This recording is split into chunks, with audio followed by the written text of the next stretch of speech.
지난 2010년 한국의 극장가에서 개봉된 울지마 톤즈라는 영화가 있습니다. 이 작품은 아프리카에서 가장 가난한 나라 수단이라는 곳에서 의료 선교를 했던 고 이태석 신부의 삶을 담은 그런 다큐멘터리 영화였어요. 이분은 장래를 보장받았던 의사였습니다. 하지만 자신의 삶을 사제로 헌신을 하면서 내전과 기아로 호덕이고 있던 그 남수단에 의료 선교사로 지원을 하게 되죠. 그리고 그곳에서 가장 가난한 이웃들, 한센병으로 희망을 잃고 있던 그들에게 그리스도의 사랑을 나눠주게 됩니다. 때로는 의사로서, 때로는 음악교사로서, 때로는 수학교사로서, 때로는 친구로 함께 생활을 하게 됩니다. 그런데 안타깝게도 그의 나이 48세의 젊은 나이로 먼저 이 땅의 사행을 마감을 하게 되는데요. 이 소식을 접한 수단의 학생들은 뮤직밴드를 만들어서 그의 죽음을 애도하며 거리를 행진하기 시작을 합니다. 이때 그들이 불렀던 노래는 우리에게도 너무나도 친숙한 사랑해 당신을 이라는 노래였어요. 여러분 아마 이 노래 아실 겁니다. 사랑해 당신을 정말로 사랑해. 당신이 내 곁을 떠나간 뒤에 얼마나 눈물을 흘렸는지 모른다오. 저는 이 영화를 감상을 하면서 깨달은 것이 하나가 있었는데 복음의 능력은 입술에 있는 것이 아니라 진실한 삶과 사랑에 있다는 사실입니다. 이 땅에 많은 그리스도인들이 복음의 중요성과 긴급성과 절박성을 인식하고 살아가고 있습니다. 그럼에도 불구하고 참으로 안타까운 사실은 무엇이냐면 그리스도의 사랑을 그 복음 가운데 담아내지 못함으로 말미암아 복음의 능력을 상실하고 있다는 사실이죠. 여러분, 예수 그리스도의 마지막 제자였던 사도 요한은 그의 마지막 서신을 통해서 사랑을 이야기를 하고 있습니다. 본문은 어떻게 시작이 됩니까? 사랑하는 자들아, 우리가 서로 사랑하자. 사실 설교 주제에 있어서 사랑이라는 주제만큼 식상한 주제가 없습니다. 너무나도 많이 들었기 때문이고 더 이상 기대할 것이 없기 때문에 주제를 관심을 가지지 않는 설교의 주제이기도 하죠.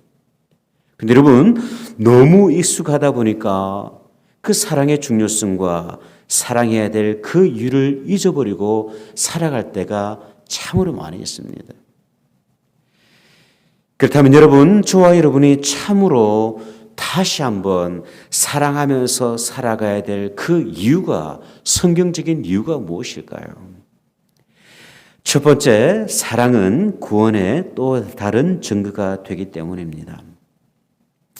우리가 신앙생활을 하다 보면 간혹 이런 질문을 스스로에게 할 때가 있어요. 나는 과연 구원받은 하나님의 백성이 확실한가? 나의 구원은 정말 변함없이 안전한가? 라는 질문을 할 때가 있습니다. 이런 질문은 구원에 대한 불확실성, 믿음의 부재에서 시작되기보다는 사실은 내 안에서 발견되어지는 그런 연약함들, 죄의 문제를 바라보면서 탄식할 때 이런 질문을 하곤 합니다. 그렇다면 여러분, 이런 질문이 내 안에서 생기게 될 때 우리는 어떻게 그 구원의 확실성을 알 수가 있을까요? 지난주에 우리가 나누었던 로마서 10장 9절은 이렇게 말씀을 하고 있습니다. 내가 만일 내 입으로 예수를 주로 시인하며 또 하나님께서 그를 죽은 자 가운데서 살리신 것을 내 마음에 믿으면 구원을 받으리라. 구원은 죄의 많고 적음에 따라서 결정되는 것이 아니라 죄인된 인간임에도 불구하고 그리스도를 통하여서 속죄의 은혜를 베푸시는 그 하나님의 사랑을 믿음으로 반응하게 될 때 우리가 누리게 되는 하나님의 선물입니다. 그러므로 구원에 대한 의문과 불안감이 내 영혼 가운데 찾아오게 될 때 우리는 나 자신을 바라볼 것이 아니라 그때 그리스도의 십자가를 바라보시면 됩니다. 십자가에서 쏟아내신 그 그리스도의 보혈이 나의 구원을 가장 분명히 드러내는 강력한 증거가 되는 것입니다. 그런데 여러분, 이 외에도 우리의 구원을 점검하는 또 다른 중요한 길이 있어요. 오늘 본문 7절은 이렇게 말씀을 하고 있습니다. 사랑하는 자들아, 우리가 서로 사랑하자.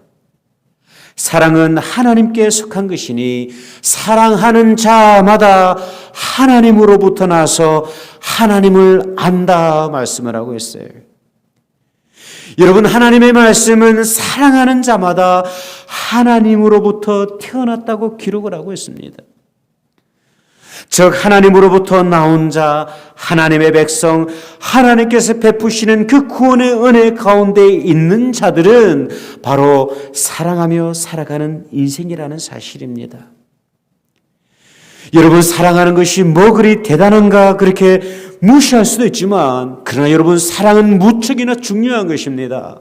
사랑은 저와 여러분이 하나님의 자녀됨을 뚜렷하게 드러내는 강력한 증거가 된다는 사실이에요.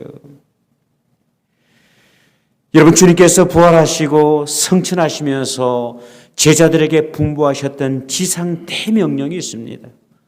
우리는 이것을 The Great Commission이라고 이야기를 하고 있어요.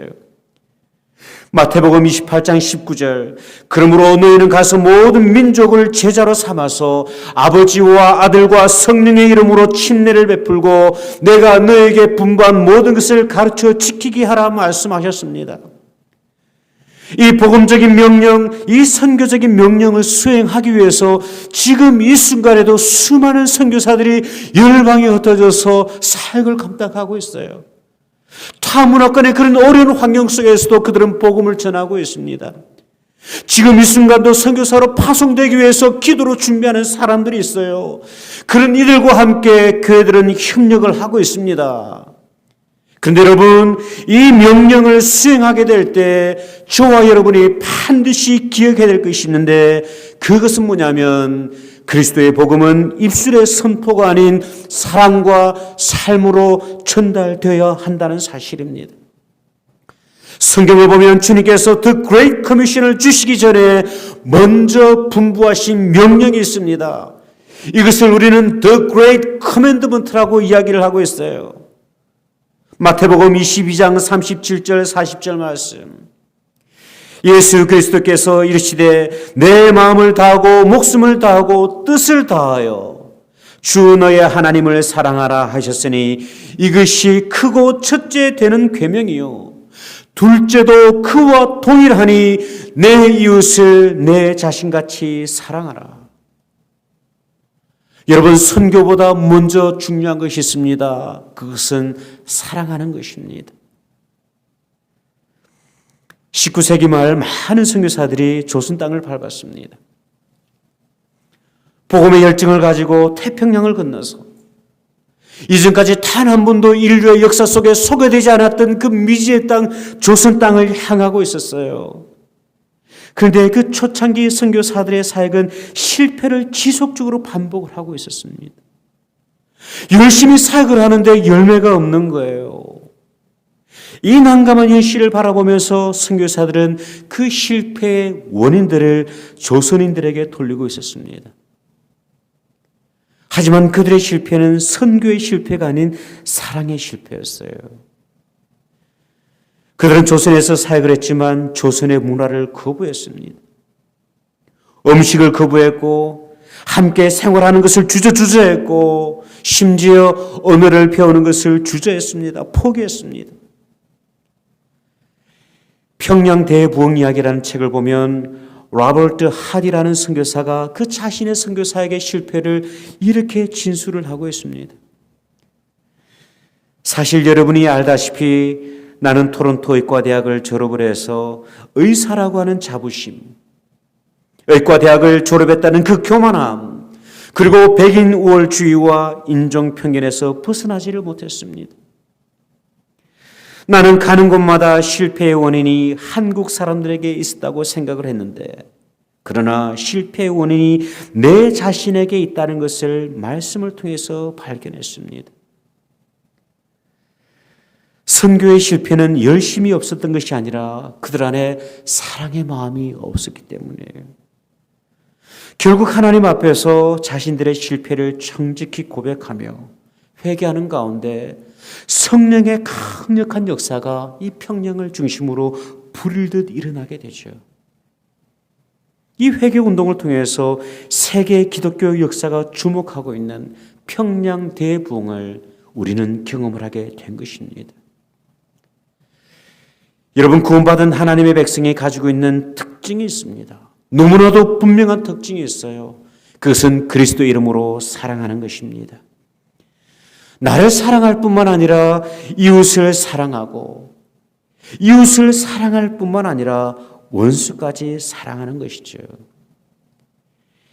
이러한 그리스도의 사랑이 회복됨으로 말미암아 저와 여러분 한 사람 한 사람이 하나님의 구별된 자녀됨을 확인하는 은혜가 우리 가운데 있으면 참 좋겠습니다.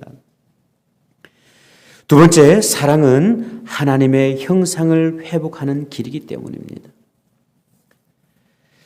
창세기를 보면 하나님께서 인간을 어떻게 창조하셨는가를 기록을 하고 있습니다.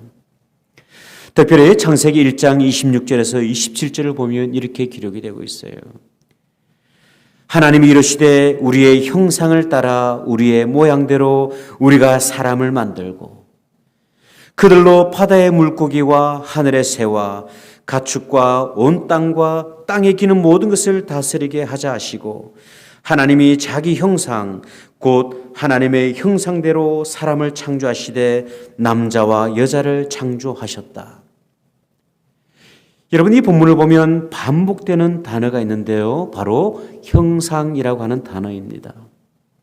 이 단어는 하나님과 인간 사이의 구체적인 닮은 모습과 성품을 의미를 하고 있어요. 즉 하나님은 우리 인간을 창조하실 때에 하나님의 성품과 인격을 닮은 존재로 창조하셨다는 의미입니다. 비록 우리가 창조 이후에 죄로 말미암아 타락했지만 여전히 우리는 하나님의 형상을 닮은, 아니 하나님의 형상을 닮아가도록 시험을 입은 특별한 존재라는 사실입니다. 오늘 본문은 그 회복의 과정을 이렇게 기록을 하고 있어요. 9절, 하나님의 사랑이 우리에게 이렇게 나타난 바 되었으니 하나님이 자기의 독생자를 세상에 보내심은 그로 말미암아 우리를 살리려 하심이라. 예수 그리스도를 십자가에 내어주신 그 이유, 그것은 바로 우리로 하여금 잃어버린 하나님의 형상을 다시금 회복하도록 하시기 위함이었다는 사실입니다. 로마서 8장 29절은요 이렇게 기록을 하고 있어요.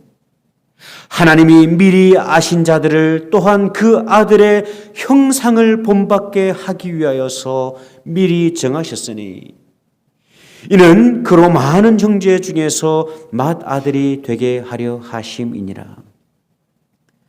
그러하기에 우리가 서로 사랑하게 될 때 우리를 창조하신 그 하나님의 선하신 계획, 그 하나님의 형상을 회복하게 되는 것입니다. 여러분, 사랑하는 것은 단순히 도덕적인 행위에서 그치는 것이 아닙니다. 그 도덕적인 행위를 통해서 내 영혼이 만족을 누리는 것이 결코 아니에요. 사랑하며 살아가는 것은 하나님의 성품을 담는 길이에요. 우리 영혼의 아버지 되신 하나님의 인격을 닮아가는 것입니다. 종종 우리는 그런 이야기를 많이 합니다. 부부는 서로 닮는다. 네. 근데 여러분, 이 말이 과학적인 사실로 증명이 되었어요. 수년 전에 캘리포니아의 대학의 그 심리학 교수였던 폴 에크먼이라는 교수가 실험을 통해서 발표한 것이 있는데요. 우리 인간의 얼굴에는 감정의 표현은 그 감정 표현을 그대로 옮겨주는 100가지 근육이 존재하고 있다고 합니다. 그리고 이 근육이 변하는 대로 우리의 표정이 변해간다, 그런 발표를 한 적이 있어요. 여러분, 부부는 어떻습니까? 화낼 때 같이 웃고 같이 화내고 웃을 때 같이 웃고 울 때 함께 우는 것이 부부의 모습 아닙니까? 그러다 보니까 세월의 흐름과 함께 참으로 부부는 닮아가는 거예요. 제가 신혼 시절 참 많이 들었던 이야기가 있는데 신랑과 신부가 참 닮지 않았다는 이야기를 상당히 많이 들었습니다. 그리고 이런 이야기도 많이 들었어요. 신부가 참 아깝다. 예. 근데 요즘은 그런 이야기를 많이 듣습니다. 두 사람이 참 많이 닮았다는 이야기를 많이 들어요. 함께 살면서 같이 웃고 같이 화내기도 하고 같이 먹고 같이 울다 보니까 부부는 닮아가는 거예요. 여러분 마찬가지입니다. 우리가 서로를 사랑하게 될 때, 그 그리스도의 사랑을 실천하며 살아가게 될 때 우리는 하나님의 형상을 회복하게 되는 것입니다. 여러분, 우리를 향하신 하나님의 거룩하신 뜻이 있어요. 그리스도의 장성한 믿음의 분량에 이르는 것입니다. 조금 더 구체적으로 말씀을 드리면 그리스도의 이름으로 사랑하며 살아가는 것입니다.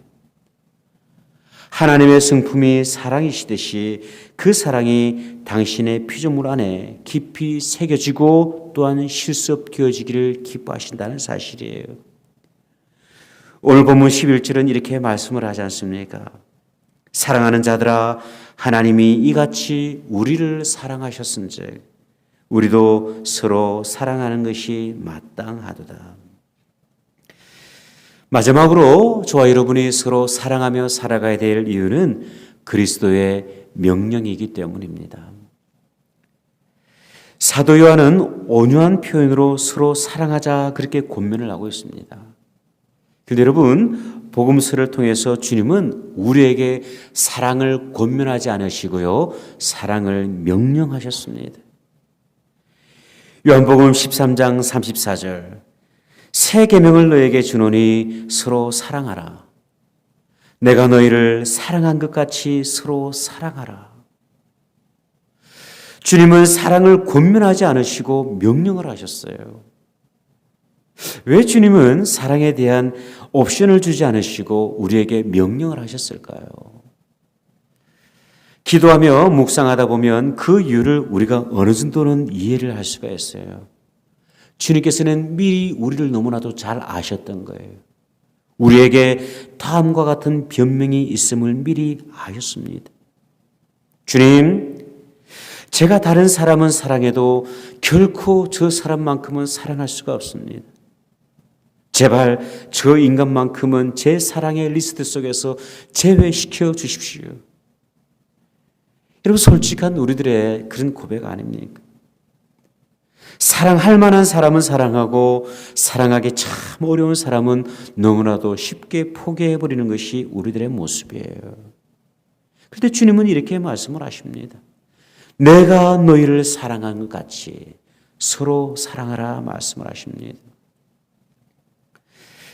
요즘 한국에서는 트로트 열풍이 불고 있어요. 아니, 이 광풍이라고 표현하는 것이 조금 더 맞을 것 같습니다. 며칠 전에 새벽 기도를 마치고 나서 성도님들과 대화를 나누는데 극찬을 하시더라고요. 목사님도 한번 꼭 들어보셔야 된다고. 노래 한 절 한 절 가사 한마디가 가슴에 막 이렇게 와닿는데요. 진정성이 느껴진다는 거예요. 그래서 저도 한번 들어봤습니다. 요즘 가수들이 어떻게 트로트를 부르나. 들어보니까 참 대단해요. 왜 우리 성도님들이 2시간, 3시간 연속해서 그 트로트를 들으시는지 제가 어느 정도는 이해가 되었습니다. 여러분, 참으로 안타까운 사실은 뭐냐면 우리 안에 있는 사랑에는, 교회에서 이야기하는 그 사랑에는 진정성이 잘 느껴지질 않아요.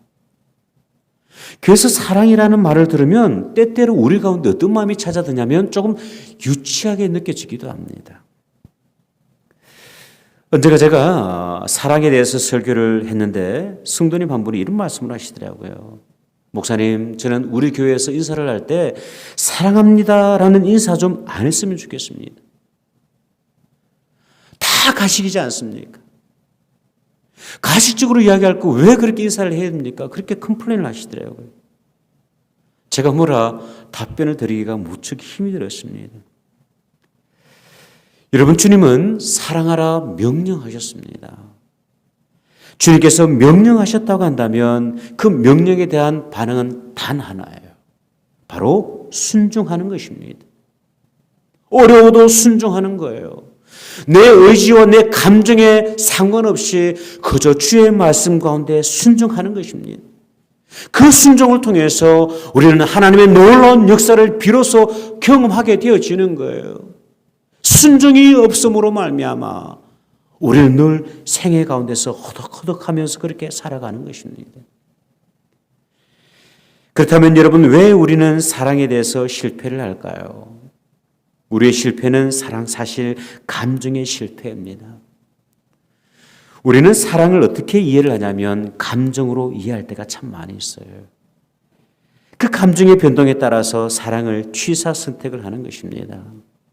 그런데 여러분, 주님께서 말씀하신 사랑은 시냇물과 같은 그런 얕은 감정이 아니라 마치 대서양 바다같이 흔들리지 않는 의지의 문제예요. 문제는 우리가 사랑할 수 없는 것이 아니라 사실은 사랑을 너무 쉽게 포기하는 우리의 연약함이 있는 것입니다. 김종훈이라는 시인이 쓴 아기의 똥이라는 시가 있습니다. 제목이 조금 이렇게 죄송한데요. 한번 들어보십시오. 아기가 눈 똥은 꽃입니다. 아기가 눈동을 두고 할아버지는 고놈 참 색깔 곱네. 할머니는 고놈 참 냄새도 좋고 애기 똥풀 줄기가 밀어올린 똥이 예쁜 꽃이듯 아기가 눈동은 꽃입니다. 그렇게 시인이 노래를 합니다. 여러분, 여전히 똥은 똥이에요. 아기의 똥도 냄새나는 똥입니다. 그런데 할아버지, 할머니에게 그 아기의 똥은 꽃이 되는 거예요. 왜 그럴까요? 이미 사랑하기로 작정을 했기 때문입니다.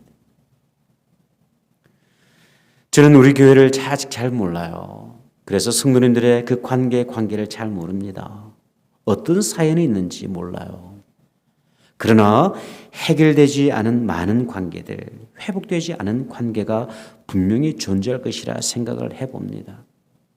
그 대상이 가족일 수도 있겠고, 때로는 교우가 될 수도 있겠고, 또래는 교회 지도자가 될 수도 있을 거예요.